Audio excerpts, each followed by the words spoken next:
Sports Afield magazine. The Shooting Sports America. Brought to you by Ruger, Thompson Center, and Sports Afield magazine. Hi, I'm Grits Gresham, shooting editor of Sports Afield magazine. And it's my pleasure to welcome you to the 1992 Sporting Clays World Championships here at the Okemo Mountain Ski Resort at Ludlow, Vermont. This is the first time that this major international competition has ever been held in the United States. And this year's event has attracted over 500 of the best competitive shooters from throughout the United States and from 20 countries around the world to a shooting course built on the ski slopes of Okemo Mountain. International Sporting Clays is considered one of the most demanding of all the shooting disciplines. Some of these targets are launched at the speed of a major league fastball. Others dip and dive like a $1 million curveball. When it comes to hitting a flying clay target, it doesn't get any tougher than this. So stay tuned, and we'll be right back with all the action.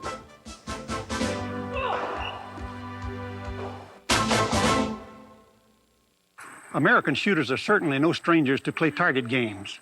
Trap shooting, for example, has been popular in this country since before the turn of the century. Skeet shooting is a uniquely American game dating back to the 1920s. And while International Sporting Clays also uses clay targets, that's about where the similarity to trap or skeet ends.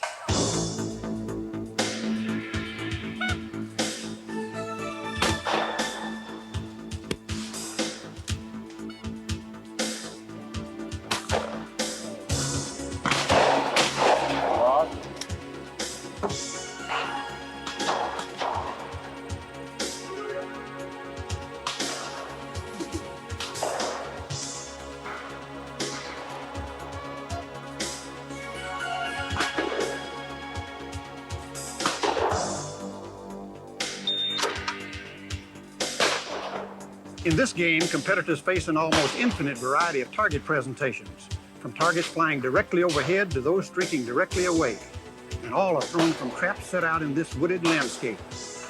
Much like the different holes on a golf course, in sporting clays, shooters face a unique and different challenge at each shooting station. And as in golf, each course is different. And Timothy Nichols, shooting master for this championship, tells us more. The game is essentially shot on layouts that are composed of 4 different stands, which have their own discrete traps, normally 3 or 4 traps. It's like a golf course, except you play 4 holes at once. You have easy targets, dropping targets, scorchingly fast targets, little bitty ones at 50 yards away. One has to swing through some, spot shoot others, sustained lead others. It takes a variety of techniques, and it's no surprise, therefore, that many of the top shooters here are also crack shooters in skeet and trap.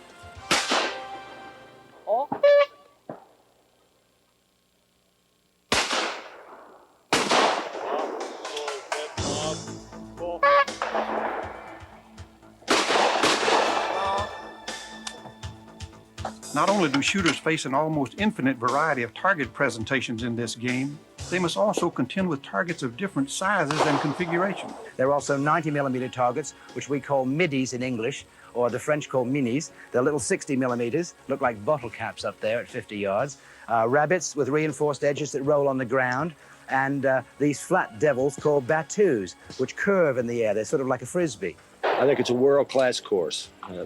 These targets are extremely difficult. The Americans don't see a lot of these long targets, and we're having a real fun time shooting them. There are 2 driven middies that come at you and they cross, and you see them for 70 yards in the air.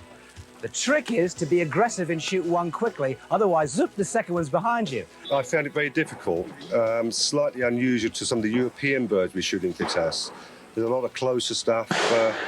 We normally shoot more longer ranging birds, perhaps a little bit faster as well. There's a long rabbit paired with an outgoing rocket. If you wait for the rocket, the rabbit's gone. We force you to shoot this target before that target. For most American shooters, this would be a tremendously hard course, probably scoring below 50% for most typical hunters.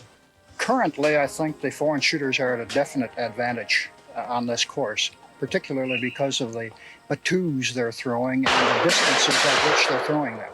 We have a battu that curves, shows you its broadside, then turns sideways. It's like looking at a razor blade then, and only just before it hits the ground does it turn sideways again. So the shooter only has 2 windows to shoot it. He has to recognize this when he sees other people shooting it, otherwise he's absolutely knackered. He'll He's sure to miss it. But if he plans ahead, no problem. The hardest target, I think, was the very, very long battus on edgeways. They need lots and lots of lead. But the rest of the targets are a pleasure to shoot. This course has something for everyone, for the skeet shooter, for the trap shooter, for the experienced and the inexperienced sporting clay shooter. But it is, after all, a world championship. And we've got 8 former world champions here and oodles of former European champions. Yes, and one of them is A.J. Smoker Smith. He may not be the greatest shot in the world, but he's certainly one of the best known. And done the most for sporting clays. Absolutely. When AJ's on form, he's unbeatable. It's going to be tough to win. I think I'm probably a little bit ring rusty to actually win it, but I hope to put up a good performance. How about Duncan Lawton? He won this championship last year. He did in Andorra, and he won it 10 years before, still using the same 20-year-old Remington 1100. How about John Bidwell? Former world and European champion, former English skeet champion. Biddy's here, and when he's on form, he's tough to beat. He's so quick. Well, you've got an awful lot of good English shooters here, but you got shooters from other countries, too. Absolutely. 2 former world champions, Marc Paulet and Thierry Delattre from Belgium. Alain Evril, a wonderful French champion, a good chap. Too bad you can't interview him. He doesn't speak a word of English. Americans haven't caught up with you Europeans yet in sporting clays, but Andy Duffy and some of them are doing pretty well. Andy Duffy and Charles Schneibel are great shooters in America, and they're very good shooters by any standards, and I think you'll see them at the top of the leaderboards pretty soon. How about Mr. Digweed? Hottest shooter in the world right now. Won the Europeans hands down by 3 or 4 clays. Recently shot 475 straight in skeet. Timothy, with all these great shots, we're going to see some great shooting here at Okemo. Of course you will. These people are true champions, and they respond when the pressure's on. 10 years ago, on the paper, when you saw the list of the shooters, you had maybe 10, 15 shooters able to win. Now, 10 years after, you probably have 35, 40 shooters able to win. The world's best are here. It really is, it's been quite a thing, and the organization has been phenomenal. This has been a superb shoot. The targets are world class, no doubt. The course was very, very good. Nice setting and a good variation of targets. There was every single target you could think of in the book. You have to be in good condition and a very complete shooters. You have to know to shoot every bird. You know, you get driven, going away, crossing left, crossing right. It's a very, very competitive contest. The course here at Okemo is excellent. The people that have set the course up have really done a good job, and it's very testing. Technically very difficult because of the hills. Yeah, I found that it's been a good course. It's a fair course, but I've had more trouble with the Ruger ground than any of the others because there's more targets beneath the level of your feet, which is what we're not used to in Australia. They're good targets, a lot of tricky ones, a few easy ones, but when you need them, they're always difficult. Some teal were obviously very difficult for me.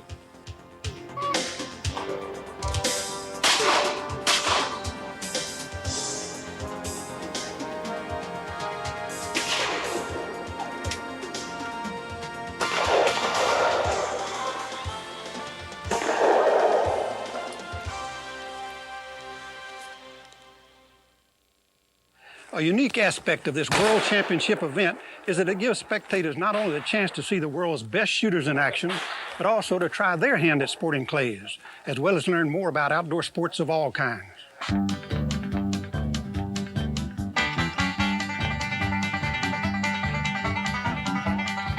Even if you've never shot before, you can learn how to break a flying clay target at this special teaching layout.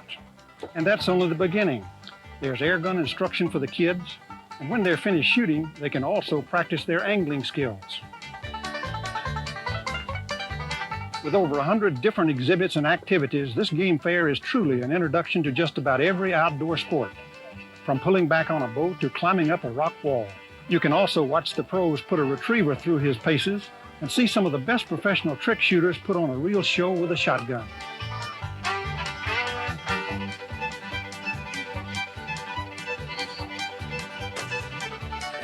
Organizer of this event is Bob Davis, president of the United States Sporting Clays Association. We think this is a new dimension to center around a shooting event such as this. A lot of activities here to entertain the people that you've seen, such as the introductory to sporting clays and the rock climbing wall behind us. And we're excited about this concept around the country. Where will the 1993 event be held? And will you have another game fair with it? We're going to have a World Cup event next year at Hunter Mountain, New York. We expect a big turnout there. It'll be a nice event. Well, I know it'll be great, but it'll have to go some to top this. Thank you very much.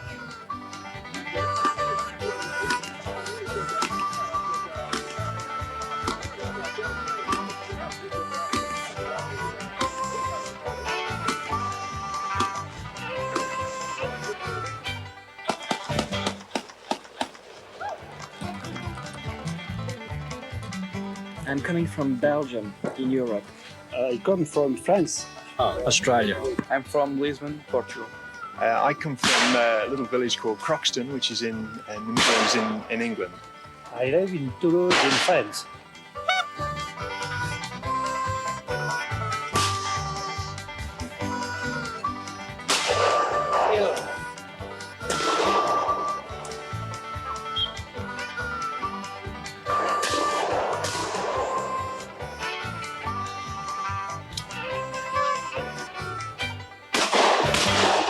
With great weather and ideal shooting conditions on this mountaintop course, we've seen some excellent scores shot in the early rounds of this competition.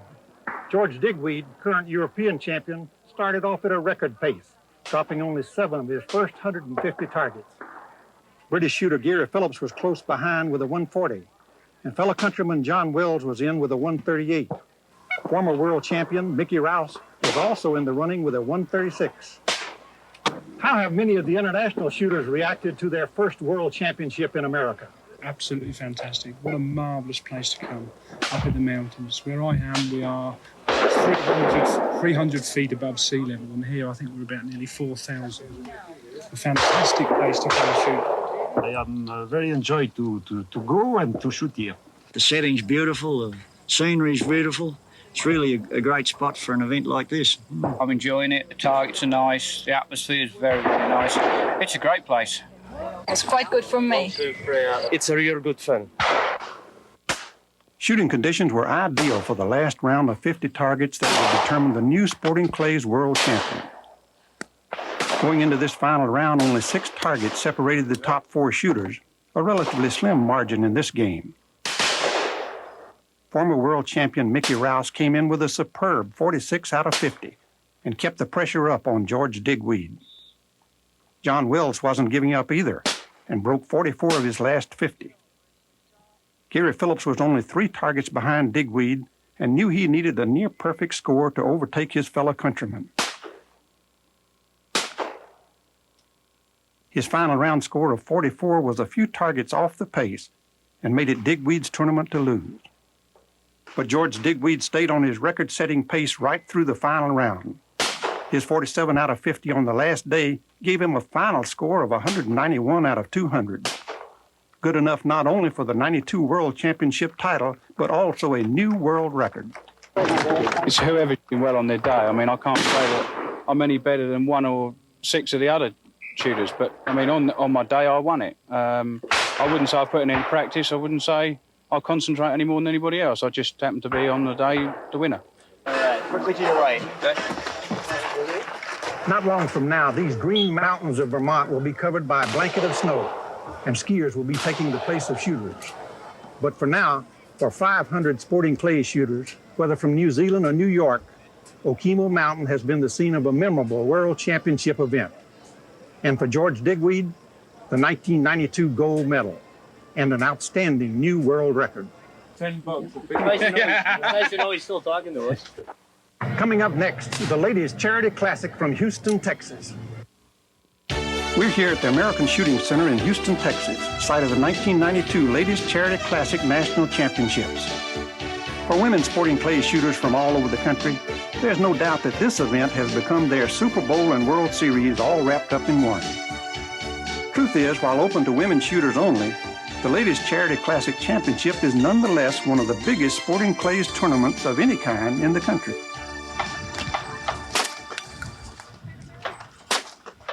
Awesome, Dad. Very good. During the event, I had a chance to talk with Sue King, tournament organizer and a top-ranked shooter in her own right. Sue, you still smoke them just like you always did. I didn't miss too many, did I? You sure didn't. I remember, and it hadn't been that many years, when you were one of only a handful of women on the shooting circuit. There weren't very many of us. Now there's a lot. You know, the participation is really increased, and I wonder why. I think there are two reasons for that, Grits. One is the success of this ladies' charity classic event, and two, women have found out that shooting is the perfect sport for a woman. There's no handicap. No, you don't have to be real fast. You don't have to be real strong. Nobody's going to chase you. All you have to do is stand in one spot and pull a trigger. It's perfect. And you're getting people here from all over the country. I think we've got 17 different states represented this year, left coast to right coast, all over. And not only have you got a lot of shooters, but I think you've got the best shooters in the country. We do. We have some outstanding shooters here, and one of the best is Sandy Nail. She's won several national championships. Year before last, she won this event. And she's out there shooting right now and doing a super job, too, I'm sure. And I believe Mary Ellen Hamilton is here. Didn't she lose the shoot-off last year? She lost in a shoot-off last year. Just so close, but it was a missing out, and she happened to miss first. That was a real shame. How about Vicki Ash? Vicki Ash won the East Coast Championship a few years ago, and Vicki, I know, has wanted to win this event, and she's tried hard every year. Maybe she'll do it this year. I was watching Janae Evans earlier today, and boy, she is really a sharp young shooter. She's very stylish. She hasn't been shooting the game but for perhaps a couple of years, but the way she's working at it, the rest of those ladies better start watching out. And I understand you've got one of the best shooters from the New England area here, too. Yes, we do, and that's Katie Scahill. And she has been working real hard on her game, and I think all the Texas ladies are kind of looking over their shoulder a little bit to see how close she's coming to them. And how about Sue King? I understand she won the first event in Delaware. How is she going to do this year? She doesn't shoot anymore. After I won it, I retired. I've got my name on the trophy once, and that's enough. I think you've got your hands full running this tournament. That's no joke. You know what a mob scene it is out there. Well, Sue, you've really got a great lineup, and I am looking forward to the competition. It just gets better and better every year, Grits. Of course, many of these competitors have been actively involved in sporting clays for only a few years. What brought them out to the shooting range, and what's kept them coming back? Started this sport about a year ago, and I got hooked immediately, so it's my favorite thing to do. Sporting clays is such an active game and such an enjoyable game, and so many people are involved in it that women want to be there too. I consider this more of a challenge than golf any day. It's a good challenge. I'm in for the challenge. It's just fun. It's much more fun, much less boring than either golf or tennis. This is what hunters go and do to warm up. They come out and shoot sporting clays. It's a real challenge. Some of these women have been shooting since they were big enough to swing a shotgun. Marty Fajan is one of them, and she has good advice for any woman getting started. Marty, competition is the reason a lot of people get involved in sports, but do you really think that's the reason most women enjoy sporting clays? No, I don't. We're here for the fun of it. It's nice to see that target break, and that's the goal, but we're here for the fun of it. Mm-hmm. I wouldn't shoot if I didn't have fun at doing it. And how do you get better in this sport? Practice. And I would recommend that, they get lessons from someone, not necessarily from your spouse, but it's someone that has patience and that can teach them, the techniques of shooting.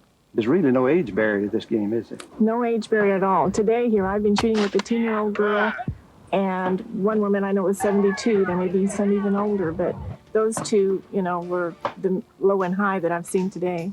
What do you think is the main reason most of these women are out here, come here from all over the country? Fun. We're just here to have fun. Shooting is fun.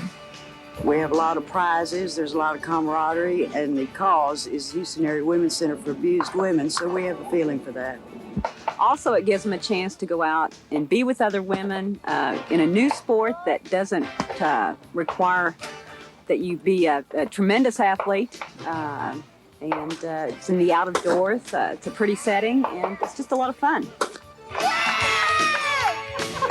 The layout here at the American Shooting Center is a classic English sporting clays course with a wide range of different target presentations. Everything from targets that fly directly overhead the shooter to those that cross from left to right, right to left, and just about everything in between. And like on any great course, shooters have to change their timing and rhythm from station to station, depending on the speed and angle of the target. The course includes 12 different stations and a total of 50 targets.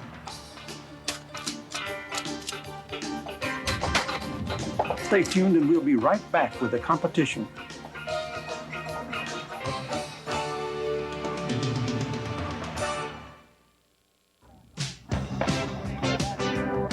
Truth is, sporting clays is a new sport for any shooter in America, whether male or female. The game, while shot in England for over 50 years, became popular in the United States only in the mid-1980s. The latest Charity Classic series, for example, was started in 1988, and that first year attracted under 100 women shooters. So with everyone getting off to about the same start in this sport, might women shooters actually have some advantage over the men? I don't know that there would be an advantage, but I don't really think there are any disadvantages because it doesn't require a lot of strength. Most women can handle the weight of a shotgun, so maybe the only advantage would be is people patronize them from time to time. I don't know, but overall I don't think so. I think they have a tremendous advantage, and it's twofold. And I've been asked the question before, so it doesn't come out of left field.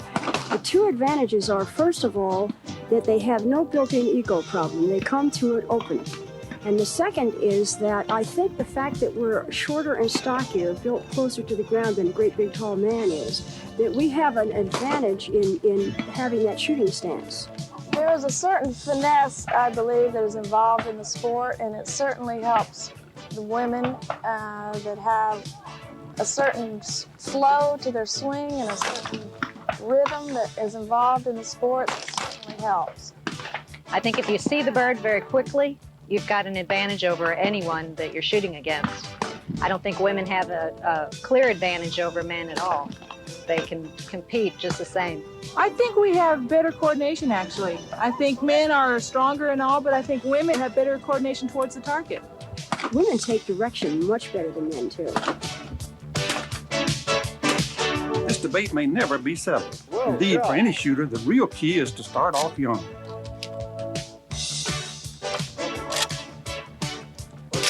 One thing is for sure, whoever is in the shooting cage, whether that target is zooming in overhead or scooting off to the left or right, there's a universal satisfaction in really smoking a target.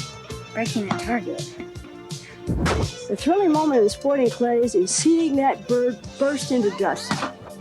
When you see that black puff. Watching the target break. Smoke. Just watching it crush. That is when you can vaporize a target. The most exciting thing about sporting clays is seeing that bird break into a million pieces.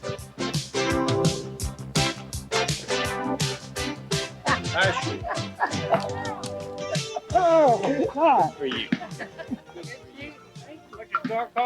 It was a typically tight race at this year's championship event, with only 5 targets separating the top 11 shooters. As the tournament came down to the last few stations, newcomer Stephanie Stevanova tied one of Houston's top local shooters, Holly Skillern, score of 43, forcing a shoot-off for the championship. Stephanie missed her first pair from the shoot-off station. All Holly had to do was break her first 2 targets and the championship was hers. Holly is the winner of the Ladies Classic Shoot. Her reaction to this year's win? I'm just glad it's over. It was a hard course. It wasn't easy. It wasn't the give me that it was last year. And will she be back next year? I think I may help a lot next year. But I'll be back. Thank you. Thanks for joining us on this edition of Shooting Sports America. The Shooting Sports America. Brought to you by Remington Arms, Blunt Sporting Equipment Division, and Chevy Trucks.